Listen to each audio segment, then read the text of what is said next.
This is Julien, the French winemaking guy who makes wine videos here on YouTube. Yes, wine videos, and here is a sangria video just for you. It can be said that sangria is one of my favorite drinks. Why is that? Well, because it's got wine into it, and anything wine I love, and it's not only refreshing in hot weather, but also very tasty under many happy circumstances as well, I find, just like the holidays right now.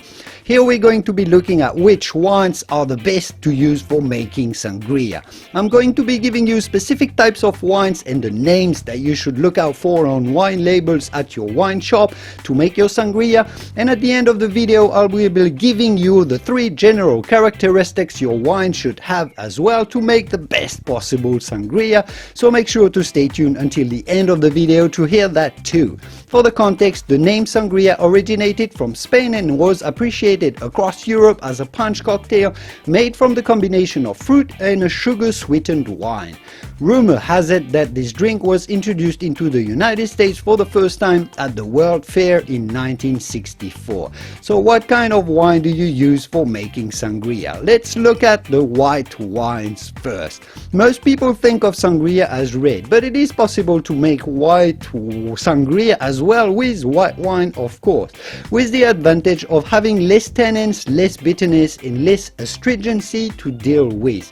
Therefore, most of the white wines are perfect for making your sangria fresh and zingy. However, avoid white wines which has a lot of oak to ensure the freshest taste to your beverage. If you go with Chardonnay in particular, make sure it is unoaked. In case you want a zingy and light sangria and you are using fruits such as limes, the lemons, the cucumbers, well, that's more of a vegetable, and some herbs as well, you should choose a crisp and rather light white wine, like for example the followings. First, Riesling from Germany, that will bring some augmented added lemon flavors. You could look out for a Vinho Verde from Portugal for a light alcohol and a rather neutral base that will let the fruits speak for themselves rather than the wine.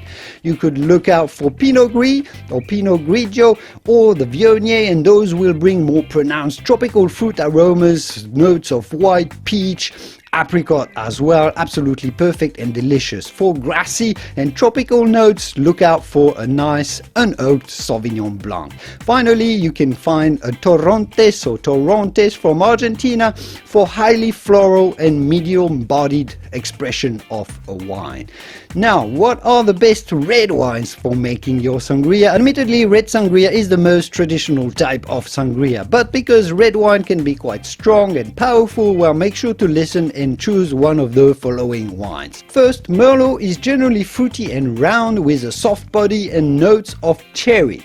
Mix those with slight vanilla, Assam tea leaves, for example, maybe dried figs and pear for, just a few ideas how to make a delicious Merlot-based sangria. Cabernet Sauvignon is going to be a bit bigger as a wine, a bit bigger as a sangria, but it brings in some delicious notes of cassis, the blackcurrant, also some blackberry. The palate is filled with loads of cocoa notes and roasted coffee from Cabernet Sauvignon, which can be quite nice as well. Now, a Pinot Noir can be quite affordable, somewhat affordable, and it's a lighter style of sangria, bringing in some delicious acidic berry notes. Now, a fruity Garnacha or French Grenache can be a good middle ground between all of those. It's round and it's rather soft in tannins, yet upfront fruity and spicy. In any case, preferably go for a wine that matches all 3 of the following characteristics. First, you want your wine to be unoaked or very lightly oaked. A very oaky wine will bring a weird vanilla and smoky taste to your sangria, somewhat clashing with the fruits, the lemon, the orange and all the citrus notes. That's not going to be all that good. Definitely favor a wine whose flavors are focused on fruity notes more than anything else. Secondly, go for a wine that is 13% alcohol or less to keep things light and festive for your guests.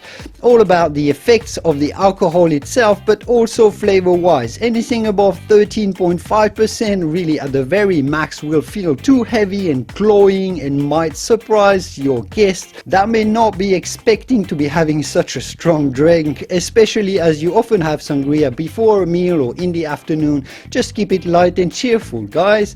Number 3, keep it affordable as well. Expensive wine are complex wines that have been crafted to be balanced and tasty on their own, so there's really no need to augment them with fruit and sugar, all those things. In addition, the more expensive wines tend to have other flavors that are not fruity ones. Earthy notes, the oaky ones that we talked about before, some animal tones, and an overall strong taste of wine, which is not what you want in your sangria. So keep it affordable and easy on your wallet as well. Why not? It'll eventually taste also better. That's it for today, guys. If you found this video useful, make sure to give it a quick thumb up before you go and share with your fellow sangria and wine loving friends. Have a look around my YouTube channel if you like learning more about your vino, about what you're drinking, and consider subscribing to the best, or at least the second best wine channel in the world, humbly, and I will see you soon in the wonderful world of wine. Santé, au revoir, bye bye.